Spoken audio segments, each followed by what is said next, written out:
quizá la más acuciosa historiadora política de los regímenes presidencialistas y sus sombras de poder. De las primeras en advertirnos el empeño del gobierno actual por destruir las instituciones y azuzar la polarización. Se debe movilizar el derecho a pensar, a escribir cosas distintas de las que quiere el poder, sin mentirnos ni tergiversar nuestra historia, dice, y todavía es posible. Qué gusto verla de nuevo por aquí. Muchas gracias por la invitación. ¿Cómo está? Bien, bien. ¿El pesimismo se afianza? Lo que pasa es que lo que se afianza es el pesimismo, pero también empieza a surgir el optimismo. ¿Sí? ¿Desasosiego? Hay, desde luego, inquietud, desde luego, pero la vida cotidiana va imponiendo su ritmo. ¿Depresión o negación? Negación. ¿Sumisión o confrontación? Confrontación. ¿Libertad o servidumbre? Libertad. Aquí fue de las primeras en advertirnos que la Cuarta Transformación y AMLO no solo polarizaba, sino destruía las instituciones. Son las intuiciones que tenemos a veces los politólogos. ¿En qué va quedando la llamada Cuarta Transformación? Bueno, es una experiencia yo creo que va a tener una huella muy profunda. No creo que pase desapercibida en la historia, de ninguna manera. Y creo que lo que no sabemos es cuáles van a ser sus verdaderas consecuencias. ¿Se instauró por decreto? Yo creo que se instauró no por decreto, sino por ausencia de opciones. ¿Eso rebasó la imaginación histórica? Sí. ¿Qué hicimos para llegar a donde hemos llegado? ¿Qué hicimos mal, básicamente? Muchas cosas hicimos mal. Por ejemplo, nunca se supo organizar la oposición, nunca supieron superar sus conflictos internos, nunca pusieron delante el país delante de sus intereses. ¿Sigue pensando que al poder hay que vigilarlo o hay que soltarlo? No hay que vigilarlo. Hoy, ¿de qué crítica al poder carecemos?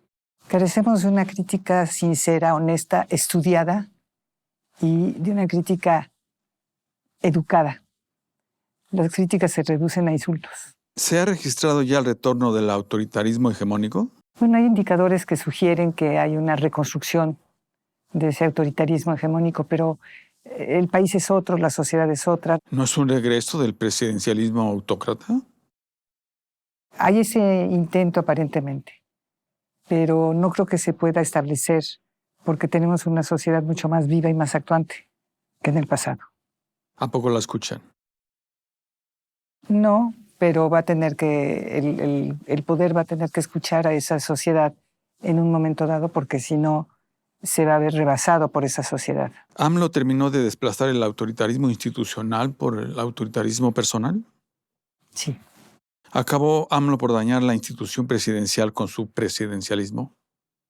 Desde luego lo transformó. ¿Un presidencialismo tropical? Bueno, es una fórmula muy pegadora, pero yo creo que es un presidencialismo muy centralizado, que además es una debilidad del régimen presidencialista. ¿Dejará AMLO el poder? Eso ha dicho. Y tanto que decía cuidar la investidura presidencial. Eso ha dicho. A veces, por momento, ¿no le parece que AMLO ha perdido toda capacidad cognoscitiva? Es muy fuerte decir eso. No podría yo asegurarlo. Pero sí hay momentos en que uno se pregunta cuál es la consistencia del señor presidente. ¿Se acabó devorando por sí mismo? No, yo creo que el presidente tiene un apoyo muy fuerte que lo sostiene. Tanto su partido como los votos.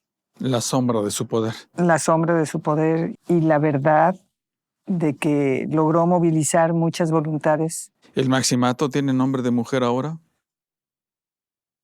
Me parece un poco difícil, pero yo creo que más bien estamos ante una fórmula nueva, indescifrable.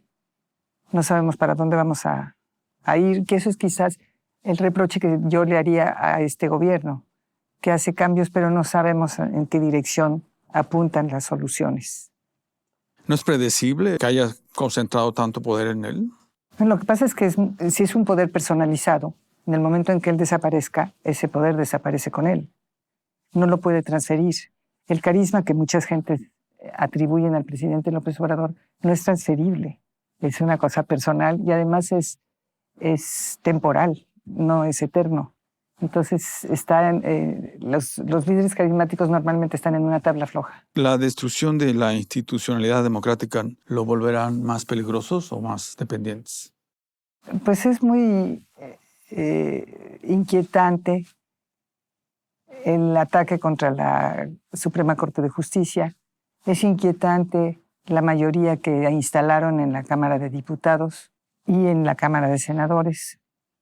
Entonces, uno se pregunta, ¿para qué? ¿A la reforma judicial le viene la reelección presidencial?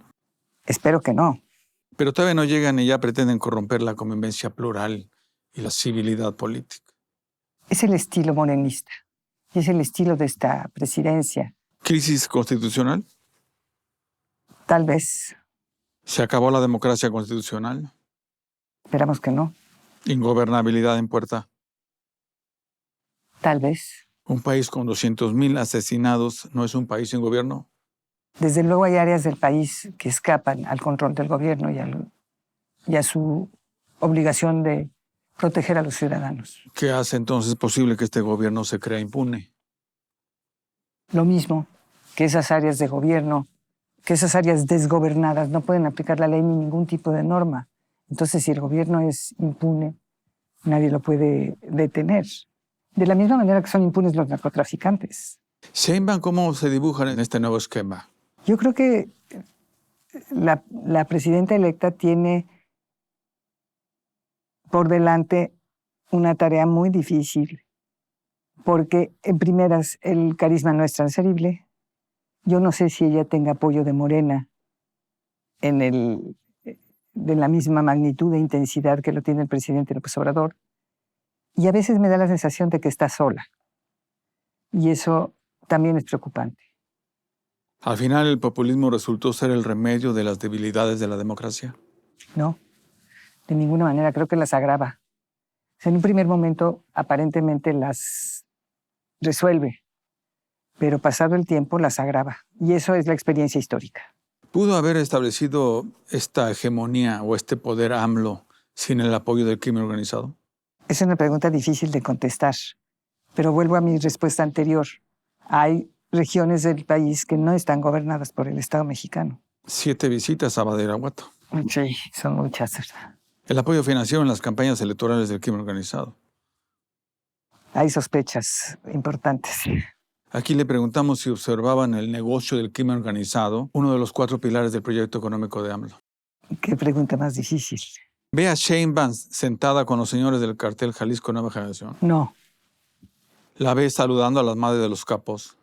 no, ¿La ve confrontando al crimen? a su manera. ¿La destrucción del Poder Judicial le ayuda a confrontar al crimen o lo incluye? Yo creo que le debilita o le resta soluciones, le resta opciones. ¿Por qué hay que confiar en Sheinbaum? Porque tenemos un poquito de optimismo. Y porque parece una presidenta limpia y bastante directa, que ahorita está lidiando con la pesada presencia de su antecesor. ¿La ve con mesura y temple? La veo con mesura. Vuelven los granaderos a encarar a los estudiantes. Bueno, lo que pasa es que si le está uno dando recursos a los instrumentos de represión del Estado, los van a tener que utilizar. ¿El maximato tiene nombre de mujer ahora? No tiene nombre de mujer porque no sería ella la jefa máxima. ¿Qué entenderá de gobernanza? De gobernanza. Bueno, lo que pasa es que lo que hemos estado viendo, que es muy interesante y muy contradictorio, es que el desmantelamiento de las instituciones le ha restado al Estado instrumentos para gobernar. ¿Pensará que gobernar es solo mandar? Puede ser. ¿A qué le teme la presidenta electa? Yo creo que le teme a... No sé a qué le tema, la verdad, porque no parece temerle a nada, pero es muy consciente de los riesgos que supone para los mercados mexicanos un pleito con Estados Unidos, es muy consciente de que supone para la economía un enfrentamiento con Estados Unidos. Este no es el momento desde luego, para tener ese enfrentamiento, que además no tiene ni pies ni cabeza. No acaba de postear que no habría ningún conflicto si pasa la reforma judicial. Tienen que postear cualquier cosa para defender la reforma judicial, pero es clarísimo, la reforma judicial nos va a provocar problemas con Estados Unidos y con Canadá. Los canadienses son menos amables que los estadounidenses, son bastante más duros. ¿Temer al pluralismo la define o la desnuda? Yo no veo que lo tema, ella incluso ha hablado a favor del pluralismo. En todo caso, ¿con resentimiento social se gobierna en este país? Pero un ratito. No creo que dure mucho un gobierno fundado en el resentimiento social. ¿Qué país recibe? ¿Qué país recibe? Va a recibir una situación muy complicada. Y ahí uno se pregunta, ¿por qué el presidente que ha apoyado a la presidenta electa de principio a fin le está preparando un legado tan difícil para que ella siga dependiendo de él, para que pueda él seguir interviniendo? No lo sé, pero yo siempre había leído que el presidente tenía mucho temor del final del sexenio, que no quería una crisis. Y ahora estamos viendo que provoca crisis en varios frentes. ¿Haberla llevado a Sinaloa la vuelve cómplice? Por el momento no sé si cómplice, pero la compromete. ¿Qué le hace pensar a este gobierno que se impune? Pues que es impune. Nunca ningún gobierno había sido denunciado como este y exhibido como este. Y sin embargo saca 53% del voto. ¿Sheinbaum acabará por abrir la cooperación militar con Estados Unidos contra el crimen? Tal vez se vea forzada. ¿Qué aguardan los gobiernos de Estados Unidos sobre ese tema? Más cooperación. Y en el caso de una relación tan asimétrica, más cooperación supone respuestas más débiles de parte de México y más... ¿Estados Unidos aceptará un cambio de modelo económico en México por contención de la migración? No creo. ¿La presión entonces nos llevará a una relación de más confusión o de polarización? No creo que haya más polarización, ¿o sí? Pero si esa polarización se instala, tendrá que resolverse muy pronto, porque son muchos los asuntos que los mexicanos les resolvemos a los Estados Unidos y son muchos los que ellos nos resuelven a nosotros. ¿Venezuela es un espejo para vernos? No. ¿Qué ha hecho posible la sumisión a un presidente ya sin resistencia? Bueno, pues tomar decisiones que no tienen ninguna... decisiones en las que no vemos soluciones para el país, sino más complejidad y más dificultades. Tenemos un presidente que es muy agresivo, que es muy confrontacionista. No habíamos tenido un presidente tan confrontacionista nunca. Tenemos un presidente que no tiene el menor empacho en insultar a los... ¿No ha visto cómo le lloran e idolatran? Pues sí, pero este es un país dividido. México es un país escindido. AMLO acabó con los intermediarios que por años los tuvo el PRIismo. Así es. Los partidos políticos, los grupos de presión, todo eso que él ha rechazado, tienen un papel muy importante que jugar en cualquier estructura política. ¿Resurgen los cacicazgos locales? Seguramente. ¿Reviven los caudillos a caballo de sicarios? Puede ser.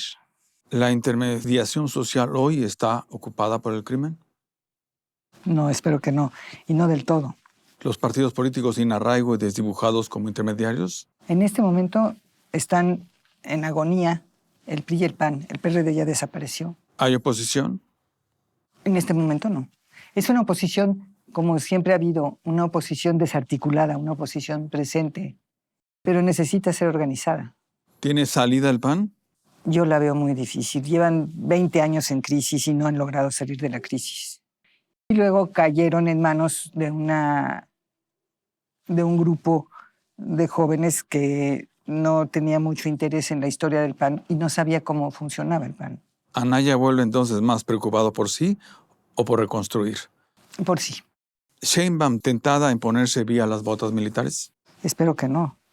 ¿Las autocracias o las hegemonías no van de la mano de las fuerzas militares?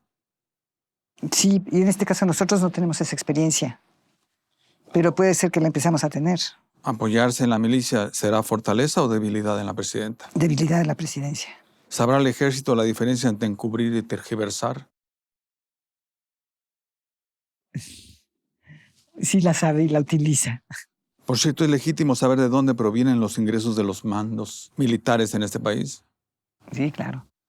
¿Es legítimo igualmente revisar el círculo primero del presidente? Claro, AMLO es corrupto, no lo creo. corruptor. Sí lo creo. ¿Y su familia? Sabemos poco, y sabemos mucho.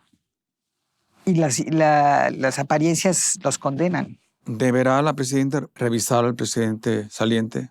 a menos de que tenga la exigencia de la opinión pública. ¿No la hay? Por ahora no. ¿Sabrá Sheinbaum que con solo investigar la corrupción en AMLO y los familiares lo podría inmovilizar? Seguramente lo sabe. ¿Lo hará? No lo sé. ¿Lo debería hacer? Estoy pensando en otras experiencias en donde se ha hecho y se han ido a la cárcel los expresidentes, como fue Argentina, como es en Bolivia, si no me equivoco. No sería, bueno, en nuestro caso sería inusitado y sin precedentes. ¿Revuelta social en puerta? Movilización, sí. Lo estamos viendo todos los días contra la reforma del Poder Judicial. Lo que es sorprendente es la indiferencia del gobierno frente a estas movilizaciones. No sé si las consideran inofensivas. Ahí está el tema de la impunidad. Puedo tomar cualquier decisión, no importa, me van a aguantar. Pero yo creo que hay un momento en que la leche hierve tanto que se desborda. ¿Los sumisos podrán detener la autocracia? No, ¿Los sumisos podrán detener la violencia? no. ¿Qué se debe movilizar, doña Soledad? Se debe movilizar el derecho a la participación.